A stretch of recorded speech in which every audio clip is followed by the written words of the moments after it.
I really want to welcome everybody to come. Last month we talked about clinical trials and what they mean. And this month I really want to focus on populations of color.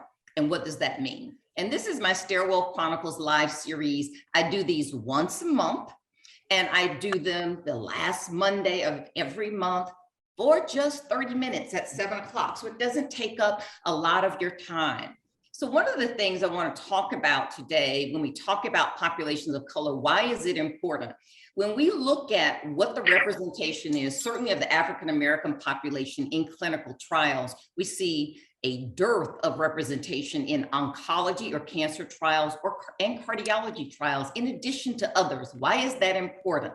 When we talk about oncology or cancer trials, the only trials that have been shown to actually increase your ability to have some longevity, in other words, decrease mortality and decrease morbidity, are oncology trials, not the FDA approved drugs, but the trial themselves. Just by participating in the trial, you increase the rate of remission of your cancer.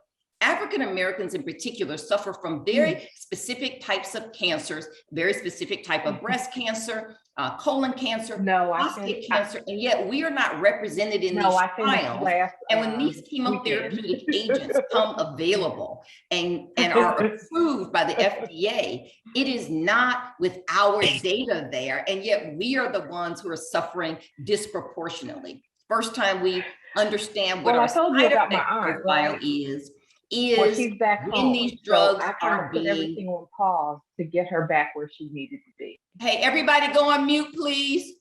The first time that we understand what these drugs are is when they're being prescribed in our doctor's offices. And then that's a bad time to start having side effects, right? When you're out on the soccer field, when you're on a cruise, when you're at Disney. It's better to have those side effects within clinical trials when we have a controlled setting and you have many healthcare professionals overseeing you. I want to give you a great example. We are, maybe on the tail end of a COVID pandemic, maybe on the precipice of our next surge. I don't know. But what I do know during this COVID is that one of the measures that we use in the hospital to screen patients to determine their level of acuity, meaning how sick you are, should you be admitted? Once you are admitted, should you go to the ICU? Is something called the pulse oximetry. Pulse ox measures the level of oxygen in your blood. How well is your blood being oxygenated, which has been very important during this COVID when it affects the heart, it affects the lungs. Well, what have we learned about this pulse oximetry? It fits right onto your finger. We have learned that the way that it works is by light passing through the nail bed itself. It measures the amount of light. People of color, the more melanin you have in your skin, and even nail polish can obscure those results. Therefore, even though you may be short of breath or maybe oxygen deprived, this pulse ox reading that is used in every single doctor's office and emergency room may read abnormally high and show you to be much healthier than you really are. And you're turned away from the emergency room. And so for me, or you are going to just I had to do a lot of soul search. I'm just muting everybody. You're turned away from the emergency room, or you are triaged inappropriately when you should be getting transferred to the ICU, maybe even ventilated because your pulse oximetry is reading artificially high. The reason that happens, pulse ox came into being in the 70s and 80s, is all of those clinical trials were done without people of color. So it was never understood that there could be a skew in that type of data. So that is just one example. Another example that I give, and I want to bring on a guest today because I want to talk about clinical trials and I want to show and begin to talk to somebody who's actually been in a clinical trial. If we look at Donald Trump, and when he was president and in the White House and contracted COVID, what all of the medical community knew is that he was in trouble. 74 years old, overweight, and rapidly desaturating, meaning that his blood oxygen levels were dropping. And we know those are pretty accurate because that pulse ox that I just talked to you about, all those clinical trials were done on people just like him, white males. So we know that the data was relevant. And so when we say his blood oxygen levels were dropping, we know that they were accurate. He was then life flighted, right, to Walter Reed Hospital. And what happened when he got there? He got something that most of you outside of science had never heard of. He received monoclonal antibody infusions under emergency use authorization. Most people had never heard of that. You know why? Because it was still in clinical trials. The only people who had access to monoclonal antibodies early in the COVID pandemic to literally save their lives were people who were enrolled in those clinical trials, and they did not look like people of color. The only other person who got access to it was the President of the United States, who at the time was Donald Trump, who, although he was denying COVID, got access to the absolute best care that science had to offer. He got access to something that wasn't even available to the rest of us who were in the emergency rooms and in the hospitals. That's monoclonal antibody therapy. That's what I'm talking about when I talk about clinical trials. We are talking about the treatment that's behind the screen. We're talking about having access to tomorrow's therapy today. We are talking about representation in trials where we have been excluded, but we've also excluded ourselves because of all of our historical context. We're talking about resetting our mindset from exploitation to representation, and how the absolute best healthcare almost always involves clinical trials. If you have chronic medical conditions, cardiology, oncology, pulmonary, rheumatology, you have got to talk with your doctor about access to clinical trials. That's where the real hidden gem is. And those are the types of trials that generally are not offered to populations of color for a myriad of reasons. One is that most of us are seen by doctors of color. Doctors of color generally are not principal investigators of these trials. In other words, they are not leading these trials because drug companies don't recruit them, so they are never trained to do it. Two, doctors of color come from the same communities that we come from. And even though you have medical training, there's really that suspicion of research, and people pull away from it and are really focused in on our communities. The third reason is, quite frankly, we are rarely approached about clinical trials. The number one reason for people of all races and genders and gender identities to enroll in clinical trials is that a trusted physician approaches you. Black people specifically are rarely approached about clinical trials. And then the last thing to remember is decentralization. I actually have a really big publication coming out soon, of which I'm very proud. I will post it on social media, but I go through 23 pages of the importance of decentralization of clinical trials, the good, the bad, and the ugly, meaning moving it away from big medical centers and placing it in your homes so that we can have more people enrolled, not just populations of color, rural people as well, people who have access and transportations. And we also have to think about women who, by the way, generally shoulder more of the child care responsibilities, so are less available for trials, have more of the family care responsibilities, so are less available than for clinical trials, have a larger pay gap, so have less economic power, and so less security, and are more reluctant to ask for time off from their jobs where they're already underpaid and have more childcare responsibilities to enroll in clinical trials. When we do enroll people in populations of color, again, in my paper, I will be publishing that shortly. It's already been accepted. We see a skew as well. So when you enroll populations of color, you tend to get a different type of bias. It's more heavily female, more heavily educated, higher level of educated, and wealthier. So these are very interesting dynamics that I'm not going to speak of today that most people don't know about and won't think about. But we're talking when we start to reach out to populations of color, it becomes increasingly female, increasingly educated, and increasingly wealthy. A lot of social dynamics. I'm not going to get into sociology today, but my paper goes through a lot of those things.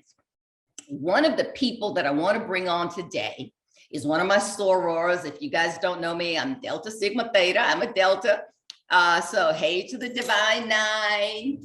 But I'm bringing on one of my sorors who, believe it or not, is one of the rare people who has actually participated in clinical trials, a Black female. And so I wanted to hear from her and and so that everybody could hear from her so that we could understand and see, you know, what was her reason for joining the clinical trials. I'm going to see if I can just grab her. Oops, I see her. I'm going to pin her up here. See if I can add a pin. There she goes. Hey, Cynthia.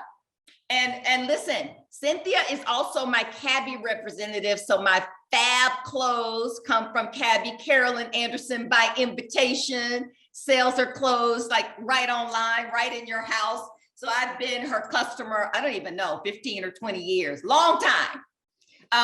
So now, though, instead of talking about clothes, we're going to talk about science. So welcome, Cynthia. Turn on your microphone. See if we can hear you. Yes. Can you hear me now? And if you can turn up your volume. So Cynthia, tell us a little bit about, if you feel comfortable, your medical conditions and what made you first start to participate in a clinical trial. And let's just start from there. Let's start from how this even got started, because you're such a rare bird. Yeah, you know, when you said that, I was somewhat surprised, but then I thought about it, I guess not really. I suffer with Crohn's disease, and I am a long-term sufferer of Crohn's disease. I initially started having symptoms when I was about 16. And like a GI, it's like an intestinal disease. Yes. There, go ahead. Yes, it is. And, you know, there are several irritable bowel syndrome and there's irritable bowel disease, and Crohn's is one of the two irritable bowel diseases. So it is a disease of the digestive tract, and it affects the entire digestive tract. And it's horrible. It's absolutely horrible. I started with pain, and which led to just a myriad of other symptoms and all. When I was at Spelman in school was when it was diagnosed, and I was diagnosed on the operating table. And come to find out, it was rare that Black people at the time had this condition. Mine stems from hereditary. It's hereditary. It can be passed down through generations. And so I picked it up in my bloodline. And they were not looking for it in this Black girl. And that is why it took so long for them to diagnose it. I was diagnosed with some of everything else, with ulcers, with all kinds of things. And they just weren't another looking Stairwell Chronicle for another day.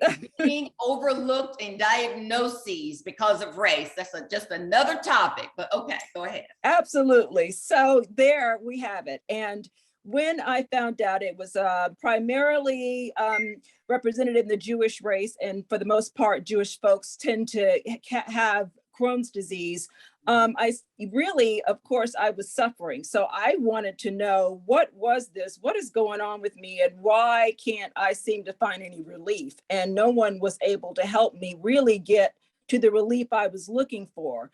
Constant pain, constant diarrhea, constant fatigue, just really a horrific illness that there's no cure for it. It comes across at any time, is completely unpredictable. I can have days where I'm planning to go somewhere, do some things, and wake up with an episode of a Crohn's, irritable attack or something, and I just can't go. I just literally can't go. Absolutely. And so how did you get introduced to clinical trials? How did you make that leap then to clinical trials? Did someone approach you? Were you reading about it? How did that happen?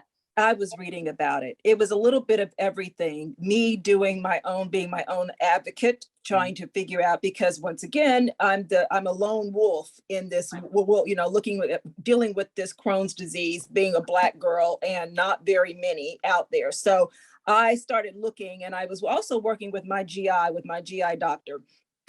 And I came across, I also joined the Crohn's and Colitis Foundation of America, and they start talking about clinical trials. And I start looking into it. What I was looking for is some relief. I only wanted to be, somebody help me. I'm really dying here, and no one seems to be able to help. So I found Dr. Wolf, who was I guess the czar, so to speak, the gatekeeper of the clinical trials for Crohn's disease in the area. And I researched and asked, could I become, you know, just join one of the clinical trials? And then I was tapped and asked to come and join. I think this was for Pentasa, was the first drug I actually was on. How old were you at the time, Cynthia? How old were you? Young. I probably was in my 30s at this time, and probably in my 30s. Like that. So Cynthia's well ahead of the curve, right? And just continuing to try to get visibility for this. And here Cynthia was years ago advocating for herself for clinical trials. So what was your experience like? So once you enrolled, is it easy? Is it hard? Did you have to go through all of the inclusion criteria? What did they say? Well, they do screen you. They screen me first to see if I was indeed a candidate for them, and I was. And so once I'm in, they tell me they're going to provide all the medication. I had to go off any medication that I was on, so that I had to specifically use them. I was in a double-blind study, so we didn't know, and I guess you'll go into what that is, blind and double-blind study. You don't know whether you have the drug, you're actually taking the drug or not. So it was I actually had the medication. Thank God for that. I was actually on the medication. I'd actually received it in the clinical trial. So I started getting better. I started feeling better. And you go for regular checkups. They test you. They want to know, you know, how you're progressing. There's a certain period of time that they give you, you know, that you're on the clinical trial, and they pay you. They pay you for being a part of the clinical trial as well. And but so my what Cynthia is talking about is when she talks about there are two arms generally. This is a high level generality.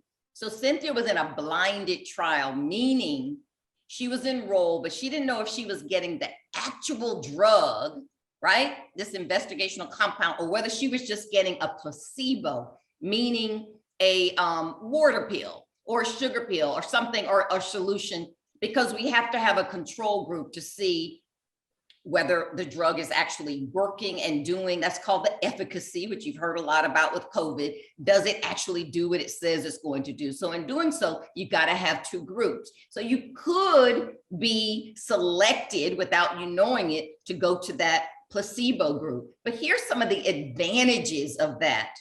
You still get increased doctor's appointments. People are watching you. You've got all of your medications. And people are collecting data. So you've got to really understand that every single trial you may not get, we call it randomized to the active arm, but you still get much better health care because an entire team of people are overseeing you to make certain that this data is what we call clean, meaning it's not, I don't want to use the word polluted, but it hasn't been tampered with in any way. Okay, so we need to have clean data. And so that's what she's talking about with regard to enrolling. You know, when you enroll, you may not actually get the active compound, you might get the placebo. And I've had many patients say to me, I don't know, I might have gotten the real thing, I'm feeling better, or I don't know. I'm not feeling better. I may have gotten a placebo, and guess what? Almost every single time they're wrong. They right. Switched. And but I will say, yes, like, no, that was not correct.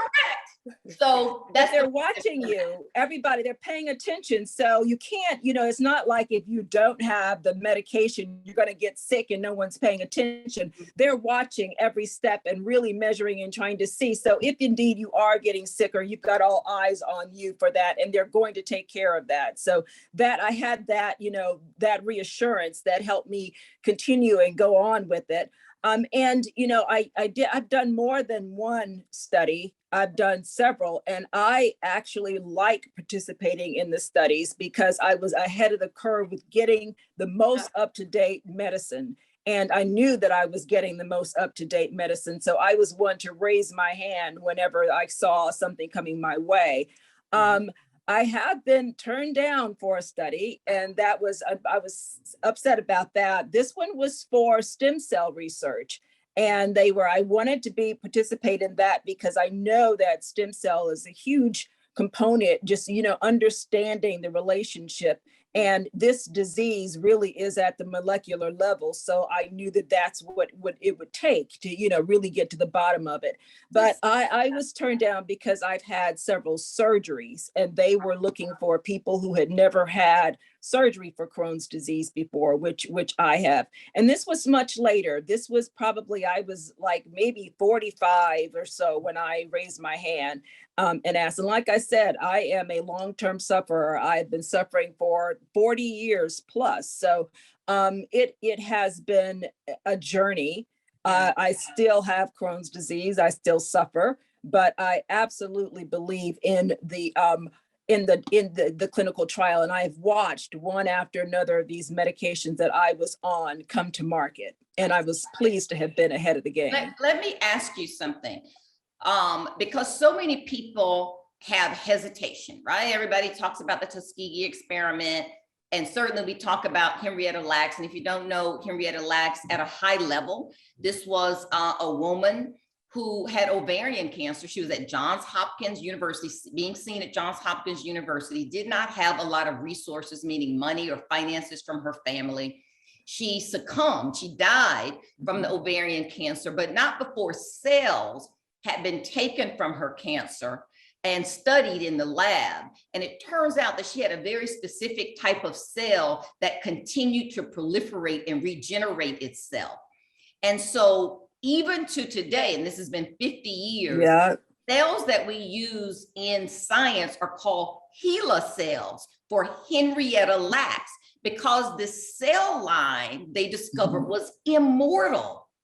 And so these cells could be curated and sent all over the world into laboratories, and we could continue to use them. She died, standardized. her family was never compensated. This is a multi-billion-dollar industry, and the cells are even named after her, Henrietta Lacks HeLa cells. And so we have multiple stories like this. Of course, we all know about the Tuskegee experiment, and if you don't know it, certainly look it up later and get, you know, some of the details. And so these are all reasons historically that we would not enter into clinical trials. And so my question then with Cynthia is, what made you overlook all of that and say, you know what, I think I'd like to be in a clinical trial? Well, you know, I have to say, I am from a family of medicine.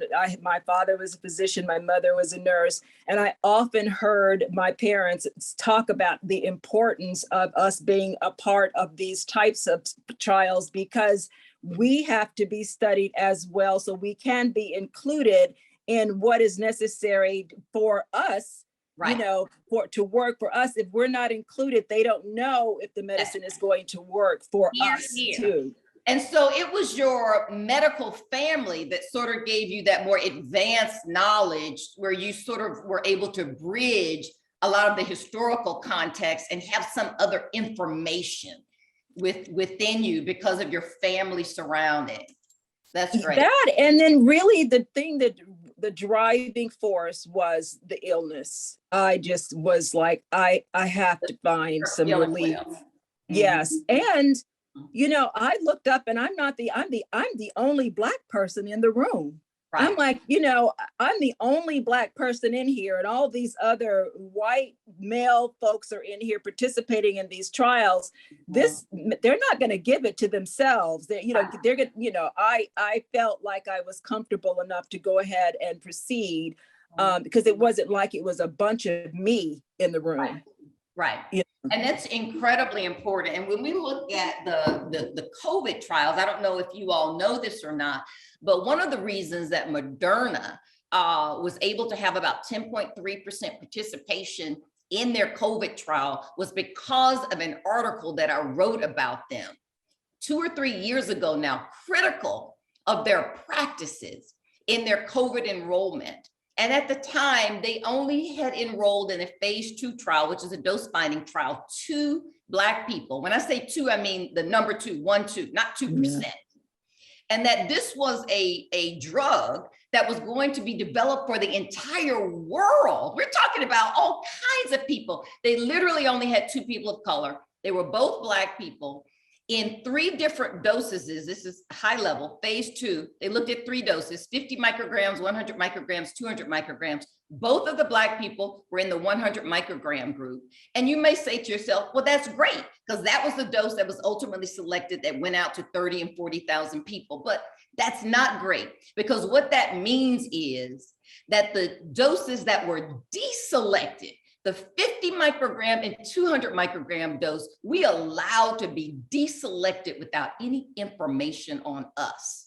Right. We don't know if those doses were better for us or not, because they were deselected with no information. That was what my article was very critical of Moderna. To Moderna's credit, believe it or not, I got a phone call about 3 weeks after that article was published, and it was Moderna on the line.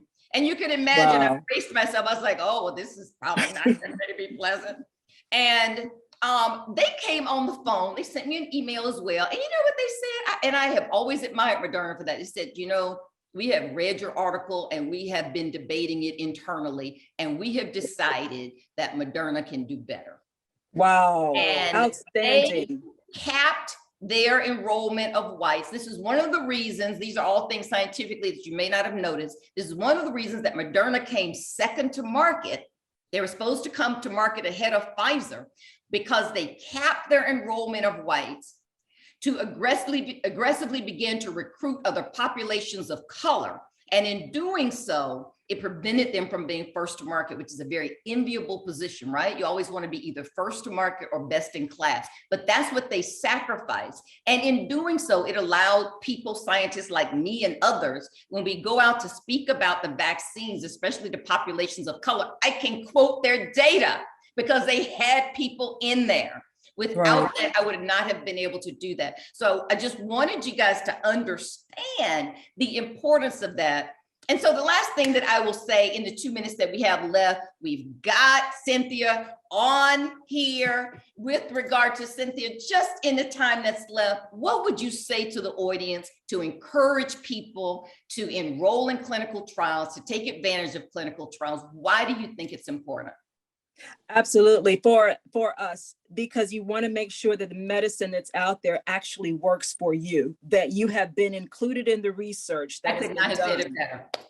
You know, that's it. That's basically it. This is a daughter of a doctor. Okay, I couldn't have said that better. Let's say that again, Cynthia. Just be sure the medicine you take, you've been included in the research. You want to make sure it works for you. You can't be out there taking medicine and you don't know that it's going to help you or not, because you were not included. You can't be out there taking medicine that you don't know anything about. We have got to stop allowing medicine to be practiced this way. Medicine starts in the laboratory with investigational compounds well before it gets to your doctor's office. By the time it gets to your doctor's office, it's too late. We cannot continue to allow the system to practice medicine this way. It is not to our advantage.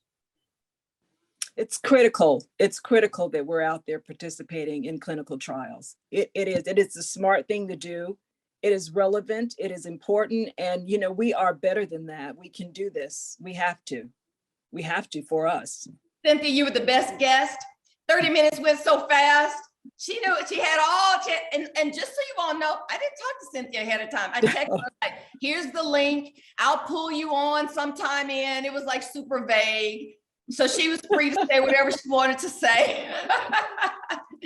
But anyway, thank you for having me. Listen, I appreciate everybody for coming every single month.